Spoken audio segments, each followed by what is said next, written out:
Bonjour les élèves, alors on va essayer de corriger l'activité que je vous ai demandé de me faire lundi matin. Donc c'est l'activité 3 de votre livre. Alors vous aviez un axe gradué avec les unités, donc une unité, deux unités, trois unités, quelques points positionnés qui représentaient la longueur effectivement qu'avait sauté Matisse là au mois d'avril, là au mois de janvier, là au mois de mars et là au mois de février. Donc l'idée c'est effectivement de manipuler des nombres. Donc comme nous avons vu jusqu'à présent, nous avons vu les nombres en écriture entière et les nombres en fractions. Donc on va partir de ce point de vue là et on va essayer d'aller jusqu'au nombre en écriture décimale, qui est l'objectif effectivement de cette leçon. Donc on va commencer par lire les abscisses des points déjà positionnés. Donc on va prendre le point J de janvier et comment lire. Alors il est entre 2 et 3. On se rappelle que pour noter en fraction, il fallait connaître le découpage de l'unité. Donc je vais regarder mon unité entre 0 et 1, elle est découpée en combien? 1, 2, 3, 4, 5, 6, 7, 8, 9 et 10. Donc ça veut dire qu'un trait ici représente un dixième. Donc chaque grand carreau, ce sont des dixièmes. Donc je compte effectivement soit à partir de 0 jusqu'au J, soit en faisant effectivement, si j'ai une unité entière, j'ai 10 dixièmes, deux unités entières, j'ai 20 dixièmes, plus deux traits, 22 dixièmes. Donc j'ai effectivement 22 dixièmes pour le point J. Je vous rappelle qu'on aurait pu aussi l'écrire comme étant deux unités entières plus 2 dixièmes.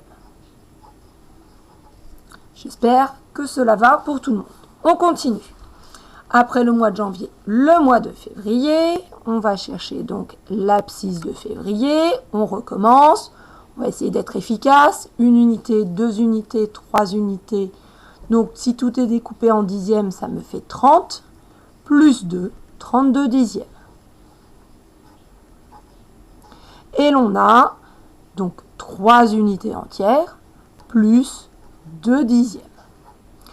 On continue avec le mois de mars, qui va être plus simple. Le mois de mars étant sur le nombre entier 3. Si on l'avait mis en dixièmes, tiens, on va faire l'exercice inverse. Eh bien, on en aurait eu 10 dixièmes, 20 dixièmes, 30 dixièmes. Donc, on aurait pu l'écrire en fraction également. Et on termine avec le mois d'avril. Donc, le mois d'avril, c'est juste avant le 2. Je vais le faire à l'envers en soustrayant. Donc, si j'avais été jusqu'à 2, j'aurais eu 20 dixièmes.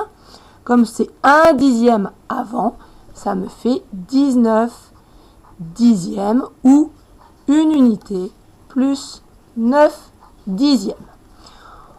On a rempli effectivement les abscisses de mes 4 points positionnés.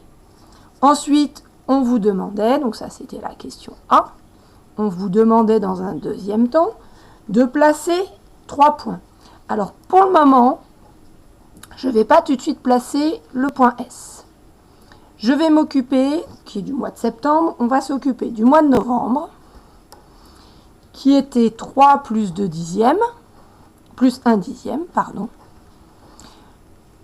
Donc on va le positionner, 3 unités plus 1 dixième, donc le mois de novembre se trouvait ici.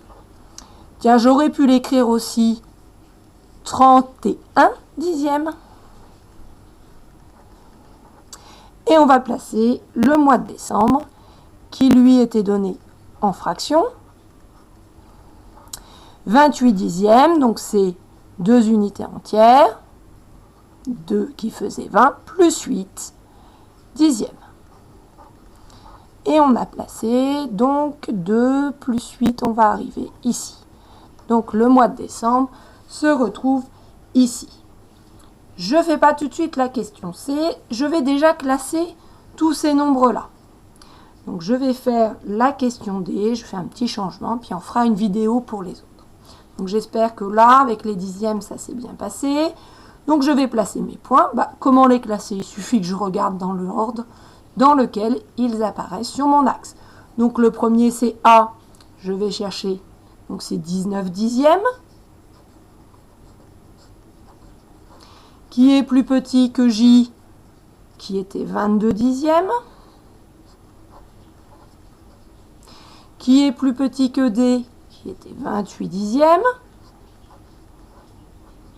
Lui-même plus petit que M, qui était 3. Je vais le laisser en écriture entière. Le point N, novembre, qui était 31 dixièmes. Vous vous souvenez, 3, 30 dixièmes, 31, c'est effectivement dans cet ordre-là. Et enfin, je termine avec le point F, qui était à 32 dixièmes. Donc, j'ai répondu effectivement à cette activité. Il y a des compléments à faire, mais qu'on verra dans une deuxième petite vidéo pour bien séparer les notions qui sont importantes à voir.